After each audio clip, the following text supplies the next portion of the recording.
Go. Robert Allen, sideline reporter.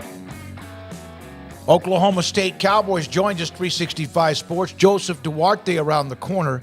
So, Robert, when you have a schedule and there's no Oklahoma or Texas logo, and I know last year there was no Texas logo until they played in the championship game, but there's other ones now that are a part of this. What is the original reaction to this schedule for Mike Gundy and the football team? Well, I think the first reaction is that you're going to start hot in conference play. You better not have the kind of preseason you had a year ago with indecision and trying to figure things out. It starts with the first game, and that was already on the books. South Dakota State's a two-time FCS champion. It's not like you went down and found the Sisters of the Poor. You're playing the best of the best. Now they've lost a lot of players, which is a good thing, but they still have a good culture. They still have the Walter Payton award winner quarterback. So you better be ready to play right out of the gate.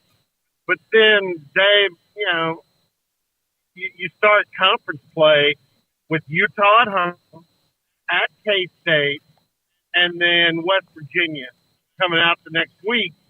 And it's a great setup for Neil Brown because they have their first bye the week before they come to Stillwater. So they'll have 2 weeks to get ready for Oklahoma State. So arguably Mike Gundy's first three games in conference next year, Utah, at K-State, and West Virginia, probably are the three toughest on the schedule. Robert, when you look at the whole schedule, just looking at for everybody, no Texas, no Oklahoma, how does that change the landscape of how you look at the ebbs and flows of the season? Well, I here's what I did, guys, and I have reservations about telling you this because Baylor's not on the list. But I think you guys are smart enough to figure out why. In fact, I know you know why. I went through and I picked 6 teams that I think are easily, at this stage, it changes. West Virginia was picked dead last a year ago. They're in my 6th right now. And so my top 6 in the league would be Utah, Arizona of the newbies,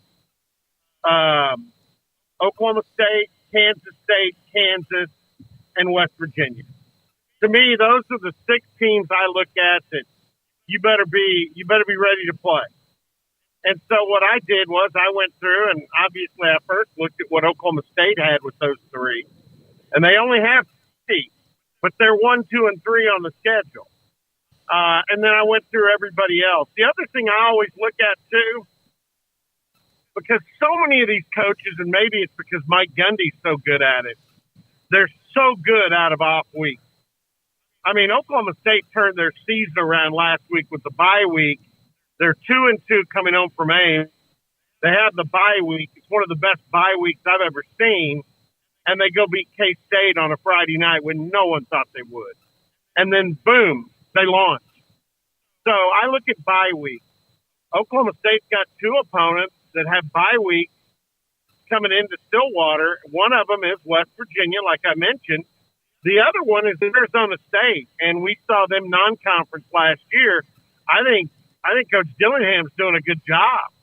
They should be better this year, and with 2 weeks to prepare for the trip to Stillwater, that gives them a little bit of an edge in the setup. So those are the things I look at, and just with my 6, I think Colorado, BYU, and who was it? Colorado, BYU, and Arizona State have the 3 most difficult schedules.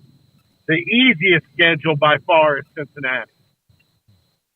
That's just the way I grade it now. Now, by the time you play the game next year, Baylor, they may use the portal. They may have the turnaround that an Oklahoma State or a West Virginia had.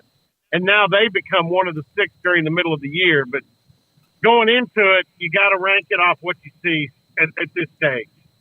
Robert, last year was all about saying goodbyes to Texas and Oklahoma, and some hellos as well to the 4 new, and now some 4 new as well, and a bit of a reunion there with Colorado. I know that they played back in 2016 out of conference, Oklahoma State and Colorado blowout win for the Cowboys down in San Antonio. But do you have any particular, is there any memory whatsoever of Oklahoma State and Colorado that comes to mind from back in the Big 12 days? No, but ask me after Thanksgiving week if they put that game at night. It's a blowing snowstorm in Boulder. I'll have one heck of a memory. But no, I mean Barry Sanders' year. That's the game he went airborne. It's the famous Sports Illustrated photo. I mean, literally, he was flying. And the sidelines are about as tight as they are in Stillwater. And when they bring Ralphie out, I get my big butt up in the stand. Yeah, smart. Oh, you're not – Robert, I think you should take him on. Year one, just take him on one time, see what happens. No, I did that in my TV days. I rode bareback bronc in the International Finals Rodeo, and I don't do rough stock anymore, guys. I'm retired from that. I just watch Yellowstone. and you should. It replays, whatever. It's the best one I've ever seen as far as a series that I can remember. Robert, final thing, and because of the rivalries that are no longer in existence, even Paul mentioned this earlier, Missouri no longer playing Kansas. As far as in the conference, Nebraska, Colorado, Oklahoma State, Texas, OU, whatever. There's really not a specific rivalry week, but there really has never been like this is the last weekend of the year, everybody plays everybody. And so I know BYU and the Utah fans are saying we're playing too early, but they've really never done it that way, have they? No, I mean, because the biggest rivalry that probably everybody remembers is the two that left. They always played the first Saturday in October. Of course, that goes back to days when they weren't in the same conference together. Mm-hmm. I know you guys, geographically, you guys are in a more difficult spot with this whole OU Texas deal. I'm okay with it. I'd love to play Oklahoma, but I'm okay with it. The other thing that I would throw out there is we're looking for a rival. And honestly, I think it's going to end up being Texas Tech just because both of us need one. And apparently I hear they don't like us much in Lubbock. You guys have got a great rival. Your rivalry with TCU is awesome. I love it. Yep. I love watching that game. So you've still got your arch rival. I think Oklahoma State will be looking for one. I think it might be Texas Tech. It may be one of the newbies. Maybe we decide to Utah's got theirs. Maybe it's us in Colorado. I can see Gundy and Dion out at midfield getting after each other. That could be fun. Yeah, it could. I mean, there's potential galore. I mean, it's a question I think that pretty much everybody has, except for some of those you mentioned, like Farmageddon. You know, there's one there. But yeah, with Oklahoma, Texas moving on, that was definitely the one carrying the most weight there. How many college degrees will Alan Bowman have by the time he graduates, Robert?